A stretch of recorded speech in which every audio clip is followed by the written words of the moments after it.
fibras. Não só eles são os responsáveis pelas fibras, como também por esse líquido, porque aqui isso não é seco, isso não é vácuo. Todo esse espaço está embebido de um líquido. E este é uma das coisas mais importantes que nós temos que ter em mente, tá? E para vocês verem como o meio ambiente, então, essas fibras e esse líquido fazem parte do meio ambiente celular. E esse meio ambiente é tão importante que 80% das nossas células, meus queridos, são fibroblastos. 80% das nossas células estão aí só para cuidar do meio ambiente celular, tá? E todo o processo do envelhecimento e tal são essas fibras que começam a se degradar. E este líquido também. Bom, então, a coisa mais importante desse nosso aquário, já descoberto por Claude Bernard, que aqui temos um aquário meio aquoso, é a limpeza do líquido. Quem tem um aquário sabe qual é a única preocupação que tem que ter com esse aquário? Limpar a água e limpar o vidro. Quer dizer, então, o vidro sendo a estrutura, que seriam as nossas fibras, e limpar essa água.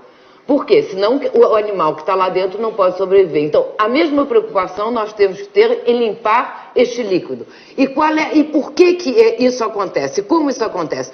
Pelo sangue, o sangue vai nos trazer aqui nutriente e oxigênio. É pelo sangue que o nutriente oxigênio entra no nosso organismo e vai desaguar neste líquido extracelular. Igual a gente dá água, a comida para peixinho. E é nesse meio ambiente, nesse líquido extracelular, da onde as células vão tirar o nutriente e tirar o oxigênio. Depois disso, a célula usa esse nutriente e oxigênio e tem os resíduos metabólicos que ela vai expelir. Igual o carro usou a gasolina e vai sair na descarga do carro. E aí, então, as células vão soltar um lixo ácido para este líquido extracelular. E quem tem que limpar esse nosso líquido extracelular é a linfa, que infelizmente não está se dando a devida atenção. A atenção que ela merecia, porque é ela que está desintoxicando o nosso organismo. Acontece que o sangue tem um coração para bombear a corrente sanguínea, mas a linfa não tem um coração que bombeia. A linfa depende do nosso exercício, nossos movimentos mecânicos para bombear. E a linfa também, ela é mais grossa do que o sangue. Ela é tão grossa e quando ela vai ficando tão espessa e tão poluída, o que acontece? Nosso catarro. Quando a gente solta um catarro da tosse, isso é a linfa que já está ali e como o duto linfático aqui, a gente vai para o pulmão e solta para fora. Então, a linfa, ela é já grossinha, ela é oleosa. Tanto é também que as vitaminas lipossolúveis, as que são diluídas em gorduras, que são a vitamina A, a vitamina E, a vitamina D, todas elas flutuam pela linfa, tá? Então, essa linfa, coitada, é que tem que chupar esse lixo ácido que está aqui fora. E a linfa já é grossa. Imagine se esse líquido começa a ficar desidratado. O que acontece? A linfa não consegue chupar. E aí todo esse lixo ácido, sabe o que vai acontecer? Vai ter que se botar num depósito de lixo. Sabe qual é o depósito de lixo no nosso organismo? São as cartilagens. Por quê? Porque não tem vaso sanguíneo nas cartilagens. E ela vai para lá ficar com um depósito de lixo esperando que à noite a gente alcalinize, a gente fique relaxado e esse lixo ácido possa sair. Só que a gente fica cada vez mais ácido, está cada vez mais hidratado, então esse lixo ácido obviamente vai começar a comer as cartilagens, que é a causa, né, das artrites, das artroses, do desaparecimento da nossa cartilagem.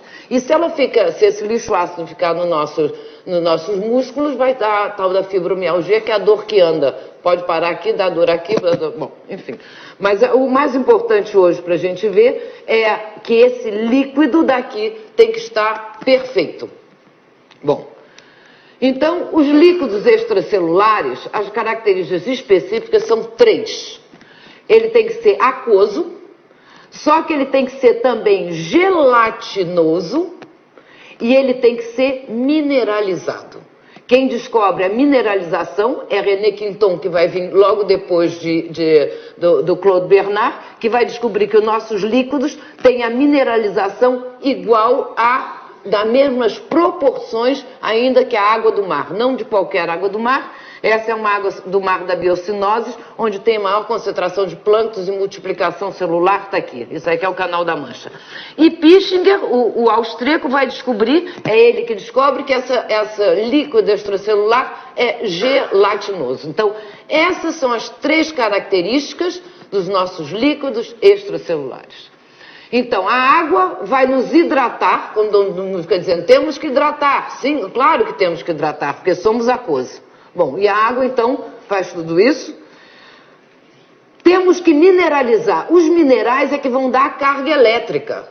Se não tiver minerais dentro do nosso organismo e na proporção perfeita, não tem carga elétrica. Quer dizer, se eu tivesse aqui, se eu não tivesse uma pilha aqui dentro, eu podia pressionar quanto eu quisesse, que não ia ter nenhuma carga elétrica. Tá?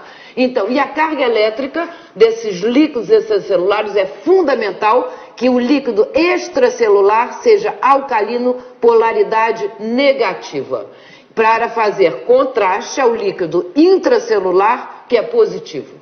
E o que está acontecendo hoje em dia, não só esse nosso líquido extracelular alcalino está se tornando ácido por causa da poluição, a mesma coisa está acontecendo no nosso oceano. O grande problema do oceano é que ele está se tornando ácido. E se tornando ácido, os corais, por exemplo, os corais estão se degradando.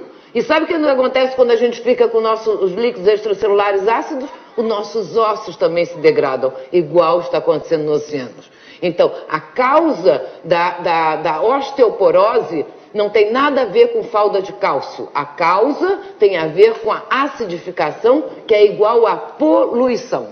Bom, então esses nossos líquidos extracelulares têm que ficar alcalinos. E a outra, ele tem uma viscosidade que vai depender da sua função. Essa viscosidade dos líquidos extracelulares vão do estado gel, de gelatina, até o estado sol de solidificação, é como se chama. Então, no sangue é que ele é mais fino. Mas mesmo assim o sangue não é que nem água. O sangue tem uma certa consistência, uma certa viscosidade. A cartilagem já vai ter uma viscosidade ainda maior. Aqui em volta das células ainda é maior. Se lembra aquelas antenas que eu chamei a atenção que seria de carboidratos? Quando chega em volta da célula ainda fica mais grossa. E os ossos ainda vão ser então quase no estado sol, ainda mais grosso. O osso não é feito só de minerais osso. Os minerais são cobertos por essa gelatina grossa, o que vai dar flexibilidade aos ossos. Daí que quando nós perdemos, pensa que é só dar mineral para o osso, então chega uma hora, uma certa idade, que é tal dos ossos de vidro. Os ossos de vidro estão hipermineralizados, só que ele encosta e quebra. Né? É o problema Por quê? Porque está faltando essa camada em volta protetora, que são os líquidos extracelulares, só que mais grossos e mais viscosos. Então, o excesso ou falta de água, minerais ou viscosidade vai dar todos os problemas de degradação do corpo humano. Seja Alzheimer, vocês veem aqui, ó. Aqui totalmente, isso aqui são os neurônios hidratadinhos, aqui totalmente desidratados. Alzheimer ainda tem a agravante de ter um complexo de alumínio com flúor. Depois vão ver no cérebro. Aqui temos, obviamente, a desidratação, a gente vê que a pele dos velhinhos já estão mais secas. Dores também tem a ver com desidratação. Muitas vezes dor de cabeça, das coisas mais fáceis quando se toma... enfim, um dos processos de acabar uma dor de cabeça é hidratando, tomando água. Algum dia alguém que tenha dor de cabeça, experimenta dar um bom gole d'água e ficar com a água na boca. Vocês vão ver que vai diminuindo. Depois, obviamente, que vai embora. Mas, para você ver a relação que tem com a desidratação com a dor de cabeça. Aqui eu tenho uma calcificação, mostrando vocês a calcificação da artéria, exatamente por excesso de cálcio e também a junção de cálcio com flúor. Enfim, a calcificação da artéria está sendo um dos problemas, porque entrou essa moda, tem que tomar cálcio, e o excesso